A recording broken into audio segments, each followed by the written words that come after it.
Algumas vezes a Bíblia menciona certos personagens obscuros, mas que tiveram um impacto significativo na história bíblica. Naamã se enquadra nesta definição.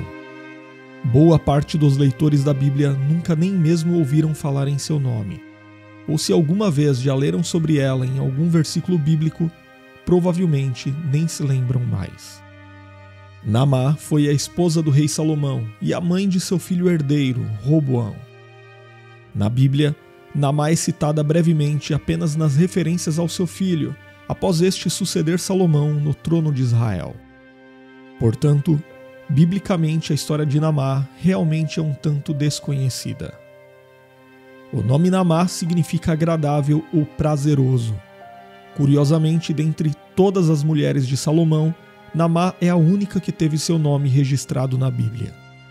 Obviamente, isso teve a ver com a sua posição como rainha-mãe, mas ainda assim não deixa de ser um fato curioso, considerando o tamanho do harém de Salomão. Nós sabemos que Salomão teve centenas de mulheres, para ser mais exato, 700 esposas e 300 concubinas, e ainda assim, apenas uma foi citada nominalmente no texto bíblico: Naamã. Mas será que havia algo de especial nessa mulher que devemos saber? Como será que foi a sua vida ao lado de um homem que teve centenas de outras mulheres? Qual foi a sua verdadeira contribuição na história bíblica? Neste vídeo, vamos entender tudo o que a Bíblia realmente diz sobre quem foi Naamã. Uma informação importante sobre Naamã na Bíblia tem a ver com a sua origem. O texto bíblico registra que Naamã era uma mulher amonita. Os amonitas eram um povo que descendia de Ló através de sua filha mais nova e, portanto, a ancestral de Naamã. A Bíblia registra que quando Ló e suas filhas estavam vivendo numa caverna, após o derramamento do juízo divino sobre a cidade na qual moravam, aquelas jovens desesperançadas e incertas a respeito do futuro se envolveram num plano que culminou em relações imorais com o próprio pai. É verdade que aquela família viveu uma situação traumática. A esposa de Ló, e então mãe das duas jovens, morreu após não ter conseguido se desprender de sua velha cidade. O texto bíblico ainda indica que os genros de Ló também morreram quando a cidade foi destruída. E a menos que se entenda que Ló tinha outras filhas que ficaram na cidade que foi alvo do juízo divino, então esses genros deviam ser noivos das duas filhas virgens que escaparam com Ló para fora da cidade. Portanto, além de terem perdido a mãe de uma forma terrível, é possível que essas mulheres também tenham perdido seus futuros maridos. Mas isto, obviamente, não justifica o injustificável.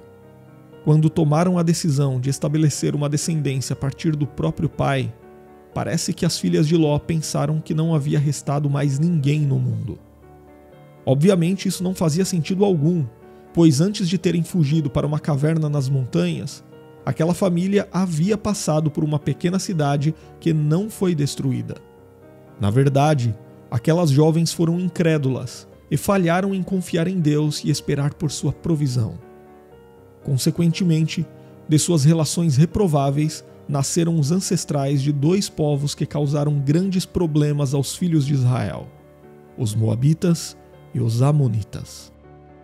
Inclusive, esses dois povos irmãos se uniram no tempo de Moisés para fazerem os israelitas pecarem contra Deus, envolvendo-os em suas imoralidades. Os Amonitas estavam estabelecidos no lado oriental do Jordão e frequentemente eram hostis aos israelitas.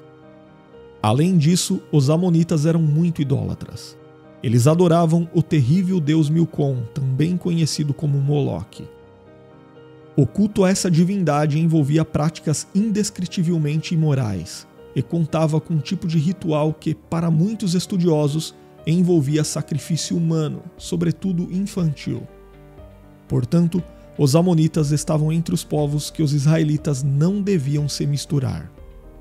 No entanto, Naamã, a esposa de Salomão e mãe de seu príncipe herdeiro, pertencia justamente a esse povo problemático. Por isto, frequentemente os eruditos do Antigo Testamento falam do casamento de Salomão e Naamã como um casamento ilegal. A Bíblia não explica nada sobre a família de Naamã. mas a maioria dos intérpretes presume que ela devia ser uma princesa pertencente à casa de Naás. Naás foi um rei amonita que acabou derrotado por Saul no início do seu período de liderança sobre Israel, mas que depois desenvolveu um tipo de relação fraternal com Davi, provavelmente durante o seu período como fugitivo. Algumas pessoas até pensam que o Naás que negociou com Davi não era o mesmo Naás do tempo de Saul, mas isso é muito improvável. Seja como for, Naás tinha 2 filhos, Hanum e Sobi. Inclusive, um texto grego suplementar do segundo livro de Samuel, capítulo 10 e versículo 2, indica que Naamá era filha de Hanum, filho de Naás. Porém, considerando que Hanum foi hostil com Davi quando este tentou consolá-lo pela morte de Naás, alguns estudiosos consideram que talvez Naamá fosse filha de Sobi, que ao contrário de seu irmão Hanum, foi amigável com Davi durante sua fuga no contexto da rebelião de Absalão.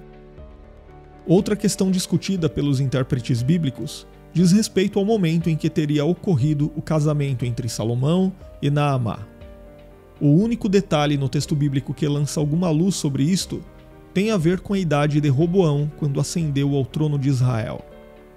Primeiro, a Bíblia diz que Salomão reinou durante 40 anos em Jerusalém. Depois, o texto bíblico registra que Roboão tinha 41 anos quando começou a reinar no lugar de Salomão. Portanto, se não houver um erro de copista de no mínimo 1 ano nessas datas, então temos a informação de que Roboão nasceu antes de Salomão começar a reinar. Consequentemente, isso significa que o casamento entre Salomão e Naamá deve ter ocorrido ainda durante o final do reinado de Davi. Por isto, alguns comentaristas acreditam que talvez esse casamento tenha sido arranjado pelo próprio Davi, como um tipo de retribuição pela ajuda que obteve da casa de Naás. Isso, inclusive, levanta a forte possibilidade de que Naamá pode ter sido a primeira das 700 esposas de Salomão, mas é impossível se ter certeza disto. De qualquer forma, a importância de Naamá na história de Salomão é evidente diante do fato de ela ter sido a mãe do filho que o sucedeu no governo de Israel. Mas determinar o tipo de mulher que ela foi para Salomão é uma tarefa demasiadamente complicada, simplesmente porque a Bíblia não fornece nenhuma informação a respeito do caráter de Naamá. Alguns comentaristas consideram o significado de seu nome, agradável, como um indício de que Naamá teria sido uma esposa amorosa e dedicada. Mas é fácil perceber como este argumento é muito fraco. Outros relacionam Naamá com a Sulamita citada na poesia de Cântico dos Cânticos de Salomão, mas absolutamente não há nenhuma evidência disto. Este é apenas mais um argumento baseado em nada. Há também aqueles que afirmam que Naamá teria sido uma pessoa justa ao recorrerem à literatura rabínica. Num tratado talmúdico, é dito que Deus impediu que Moisés destruísse os amonitas porque ele haveria de tirar dentre aquele povo uma mulher virtuosa que daria continuidade à dinastia de Davi, ao ser a mãe do filho de Salomão. No entanto, o Talmud basicamente é um comentário e não pode ser igualado à escritura. Tem gente que descreve Naamá como uma esposa sábia e muito prudente, como uma mãe exemplar para Roboão. Mas a verdade é que nem mesmo sabemos se ela sobreviveu ao parto de seu filho. O que de fato a Bíblia diz sobre Naamá é que ela era uma mulher amonita com quem Salomão se casou. Porém, a Bíblia também diz que as esposas estrangeiras de Salomão, dentre as quais estavam mulheres amonitas, foram responsáveis por corromper o seu coração e afastá-lo do Senhor, fazendo-o abraçar a idolatria. Nesse sentido, o texto bíblico menciona que Salomão chegou a seguir a Moloque e construiu um altar dedicado a ele para agradar suas esposas amonitas. Não podemos saber se Naamá esteve entre as mulheres amonitas que se beneficiaram dessa idolatria em Israel. Contudo, mais tarde, seu filho Roboão fez aquilo que era mal perante o Senhor e propagou uma idolatria abominável em Judá. Para alguns, esse comportamento de Roboão pode ser um indicativo de que ele não teve boas referências nem de seu pai, Salomão, nem de sua mãe, Naamá. Além disso, muitos intérpretes consideram que Naamá parece ser citada de forma negativa no texto bíblico, já que em todas as menções a ela fica claro que a mãe do rei que causou a divisão em Israel era uma mulher amonita. Antes disso, nós sabemos que Ruth, uma mulher moabita e portanto pertencente a um povo tão detestável quanto os amonitas, foi alcançada pela graça de Deus e contada como parte da comunidade da aliança, tornando-se ancestral do próprio Salomão. A mesma coisa poderia ter acontecido com Naamá? Sim, é claro que Naamá poderia ser uma exceção às esposas idólatras de Salomão, mas não há como saber. No caso de Ruth, a Bíblia registra detalhadamente a forma como ela abraçou a fé no Deus de Israel, mas sobre Naamá, nada é dito nesse sentido. Mas apesar de tudo, Roboão, o filho da amonita Naamá, foi incluído na genealogia de Jesus no Novo Testamento, de modo que nada disso jamais esteve fora do controle soberano de Deus, e as debilidades humanas não foram capazes de frustrar seus atos redentores ao longo da história. Por fim, há também antigas lendas medievais que se tornaram populares em ramos místicos do judaísmo, que mencionam de forma fantasiosa o relacionamento entre Salomão e Naamá. Em uma dessas lendas, por exemplo, é dito que Salomão teria conhecido Naamá enquanto trabalhava como um plebeu para o rei amonita, que era o pai da moça. E nesse período, como plebeu, Salomão havia sido enganado por um demônio e perdido seu trono. Mas esse tipo de relato não passa de uma lenda, e obviamente não merece qualquer consideração.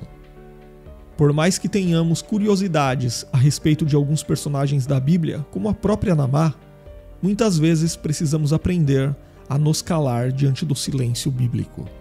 Agora conte nos comentários se você já sabia quem foi Naamá na Bíblia, e eu também vou deixar para você assistir logo na sequência um vídeo completo com a história dos amonitas, para que você conheça melhor quem foi o povo de Naamá. E se você tem vontade de se aprofundar muito mais no conhecimento bíblico, você pode estudar teologia conosco totalmente online. Eu vou deixar as informações na descrição do vídeo e no primeiro comentário fixado.